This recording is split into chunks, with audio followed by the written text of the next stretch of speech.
Welcome. Today we're going to cover what is active reading, specifically the PRP method. Our goals for today are to look at what is active reading, what are the purposes of active reading, why online students really need to know how to read well, and what is the PRP active reading method. So in terms of background information, you spent a lot of time reading during your many years as a student. Online students do tend to read a bit more during the school year because so much of their material is online and something that they have to read on the screen. So you have to be able to read, have to be able to take notes, have to be able to learn through reading. So what is active reading? So active reading, that's where readers apply different kinds of strategies to get more involved in their reading so that they can do a better job at reading. We want reading to be really efficient. So what are the purposes? Why do we do this? What's the reason here? You want to read efficiently so you're not wasting time. You want to be sure that you're increasing your reading rate so you're not getting bogged down in your reading. And definitely want to understand more of what you're reading so that classes are easier for you, so that your topics are easier for you to understand. That's what we're going for. So what are some of the activities that are involved in active reading? We've got a lot of different kinds of things that students will do in terms of their active reading. Sometimes you'll use skimming and scanning. Those are used for materials that you already know pretty well. PRP method, that's your pre-reading, reading, and post-reading. You'll use that for your daily in-depth style reading. The SQ3R, definitely used for daily in-depth style reading. That's surveying, questioning, reading, reviewing, and reciting. Note-taking. Note-taking is definitely used in reading, especially in active reading and especially in studying, particularly textbooks. That's where it's most helpful. And vocabulary development. You're just always working on vocabulary, always learning new words, always focused in on expanding your vocabulary so that you can read better. So what is the PRP method? It's really looking at 3 simple steps: preparing to read, making sure that you're mentally and physically totally ready to read; the actual reading process itself, so reading and collecting information from your reading; and ensuring understanding. In the post-reading, you have to make sure, did I really get it, before you move on to your next lesson. So in terms of pre-reading, what do you do to get ready to read? Well, you want to make sure that you're really comfortable.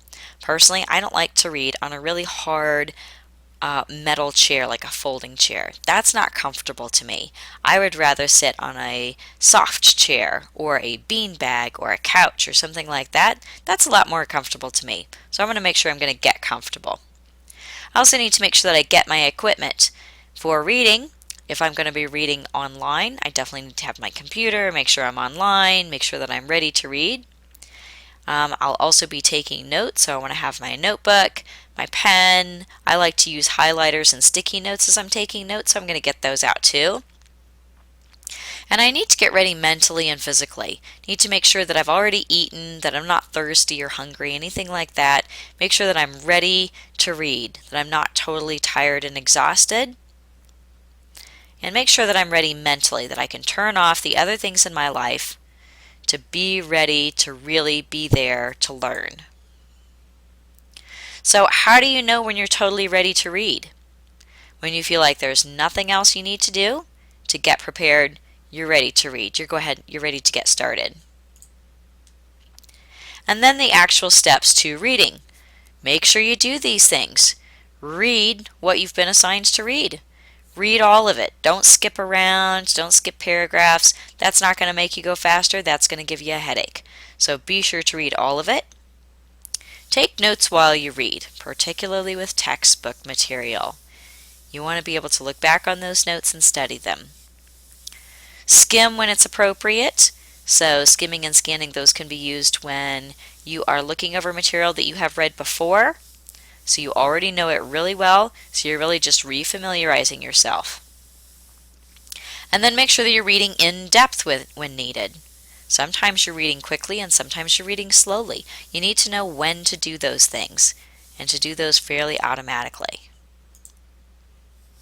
So when do you know that you're reading well? You definitely want to be reading efficiently. So if you're not spending a huge amount of time on reading, then you know you're reading well. You want to make sure that you're understanding what you're reading. So then you know you're reading well when you're getting it, when it's making sense. And when you truly feel like you're ready to move on, you know that you're reading well. Now, post-reading. What do we do in post-reading? After we're finished reading, we should be done and be able to move on, right? Not quite. We actually want to make sure that we're making this part of the learning process and not just reading for the sake of blasting through things. So you want to review your notes. Look up any words or terms that you've written down that you need to learn. You should be looking up at least one word every single time that you do a reading session.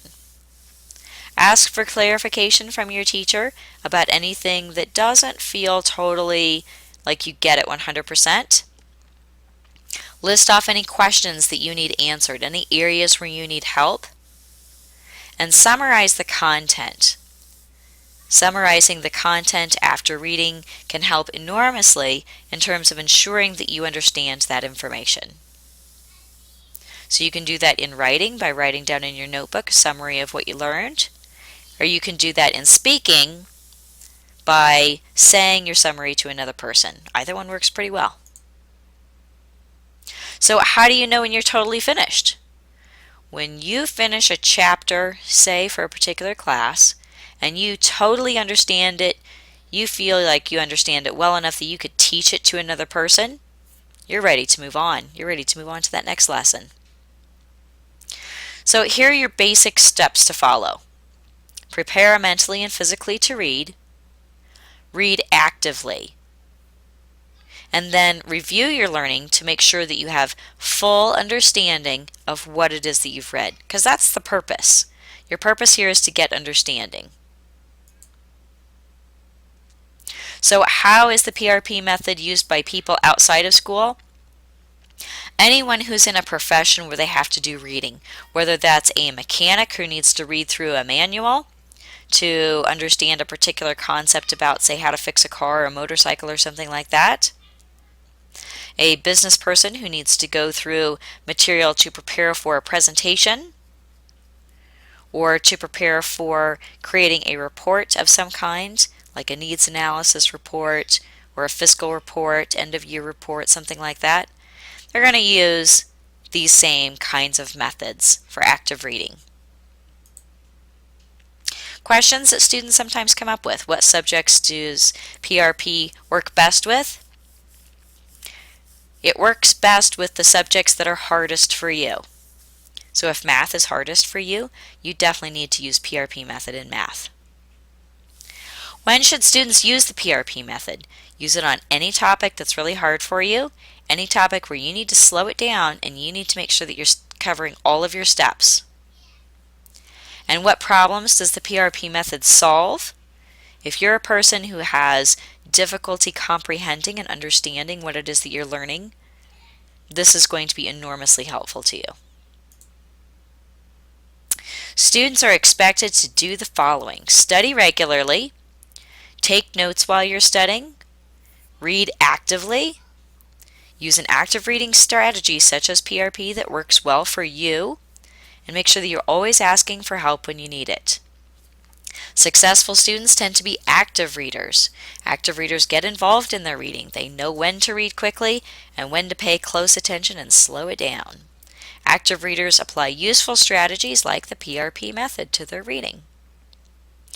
At this point, what you should know and be able to do is to understand what active reading is, to be able to know what the PRP method is and how you can use it, and to be prepared to apply an active reading strategy to your own learning. I hope that this has been helpful to you and helps you to be a better active reader.